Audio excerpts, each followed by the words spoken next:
जय श्री कृष्ण दोस्तों, कैसे हैं आप लोग सब। आइए आज हम हमारा नया पार्ट स्टार्ट करते हैं, जिसमें रामायण युद्ध का पहला दिन वर्णित है। रामायण का प्रथम दिन का युद्ध बहुत ही महत्वपूर्ण था, क्योंकि यही निर्धारित कर सकेगा कि विजय अंत में किसकी होगी। रामायण के प्रथम दिन के युद्ध में श्री राम की सेना विजय की तरफ अग्रसर थी, क्योंकि पहले ही दिन रावण के कई मुख्य योद्धा वीर गति को प्राप्त हो चुके थे। आइए रामायण के प्रथम दिन के युद्ध में क्या क्या हुआ विस्तार से हम लोग जानते हैं।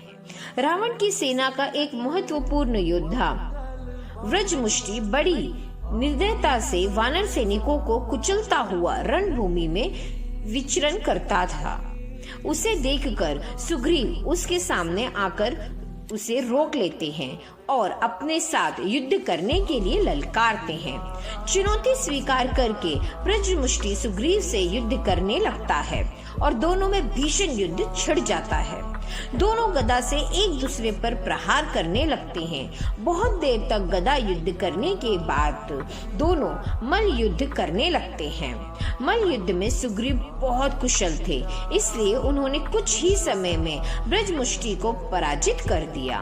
हर हर महादेव का नारा लगाते हुए सुग्रीव ने व्रजमुष्टि को उठाया और दूर फेंक दिया, जिस कारण व्रजमुष्टि का अंत हो गया। ऋषभ जामवंत श्री राम को सुग्रीव द्वारा व्रजमुष्टि के वध की सूचना देते हैं। रावण की सेना में एक और महाभट्ट योद्धा था, जिसका नाम दुर्मुख था। दुर्मुख पूर्णतः असुरी शक्तियों से परिपूर्ण था और वह प्रथम दिन में रावण की सेना का सेनानायक भी था। अपनी आसुरी शक्तियों के दम पर वह साधारण वानर सैनिकों को मार रहा था, लेकिन बजरंगबली हनुमान उसे रोक लेते हैं और बोलते हैं कि सेना नायक तो वह, आज तुम्हारे मृत्यु मेरे हाथों ही लिखी हुई है। दुर्गम भी हनुमान को देखते ही पहचान जाते हैं कि यह वही महाबली हनुमान है जिसने लंका को जलाकर भस्म कर दिया था। उन दोनों में भी भयंकर युद्ध छिड़ जाता है।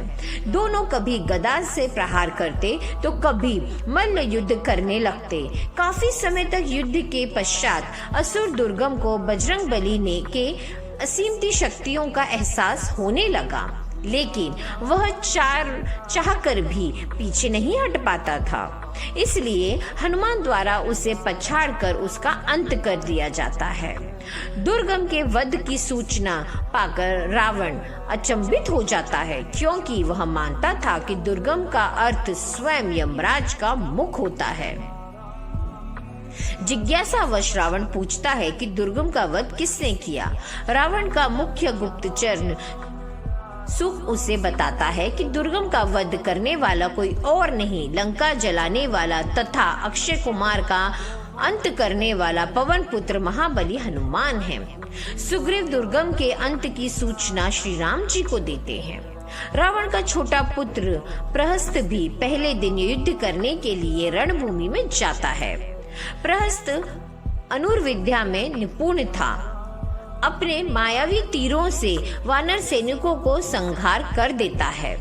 उसे देखकर लक्ष्मण जी को लगा कि शायद रावण खुद आ गया है, लेकिन विभीषण ने उसको बताया कि यह रावण नहीं बल्कि रावण का पुत्र प्रहस्त है।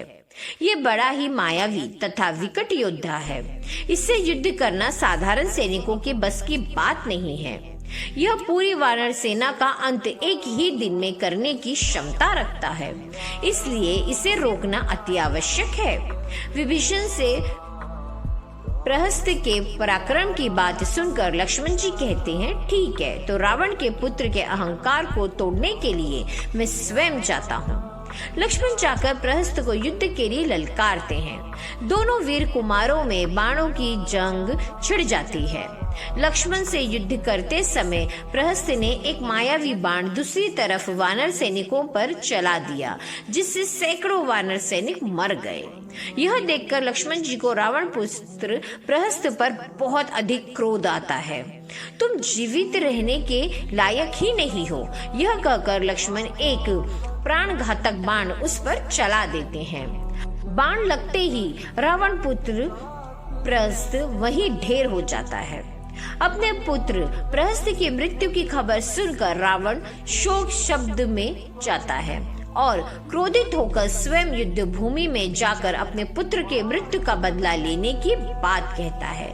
लेकिन तभी मकराश उन्हें रोक लेता है और कहता है कि महाराज मुझे जाने दीजिए, क्योंकि राम सबसे पहले मेरा शत्रु है।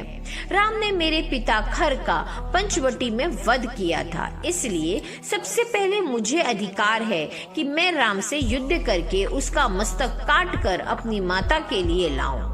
इसलिए महाराज रावण, मुझे आज्ञा दीजिए कि मैं रणभूमि में जाकर राम से युद्ध करके उसका मस्तक काट कर अपनी माता के चरणों में डाल दूं। तभी मेरे प्रतिशोध की अग्नि शांत होगी। यह जानकर रावण खर के पुत्र मकराश को युद्ध भूमि में जाने की आज्ञा दे देता है।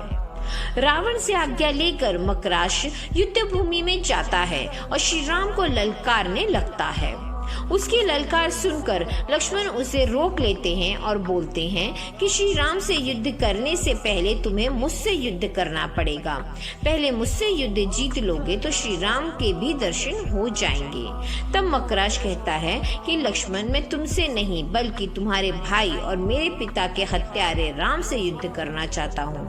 मैंने अपनी माता को वचन दिया है कि मैं युद्ध में राम का सर काट कर उनको सौंप दूंगा तथा उसके खोपड़ी में जल भरकर अपने पिता का दर्पण करूंगा। तभी मेरे मृत पिता खर की आत्मा को शांति मिलेगी।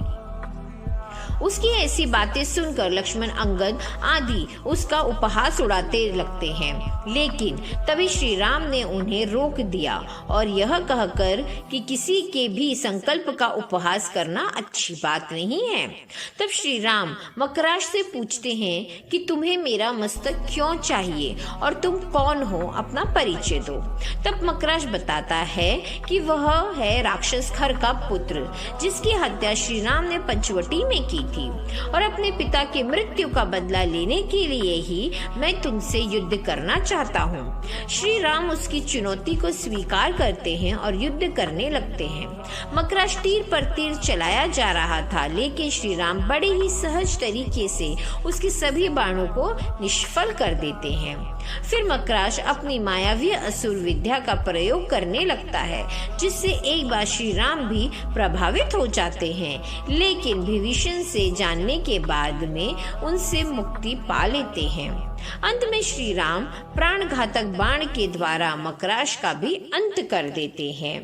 इसकी आगे की जानकारी के लिए और ऐसे ही वीडियोस के लिए चैनल को लाइक, शेयर, सब्सक्राइब जरूर करें। मिलते हैं अगले वीडियो में, तब तक के लिए राधे राधे।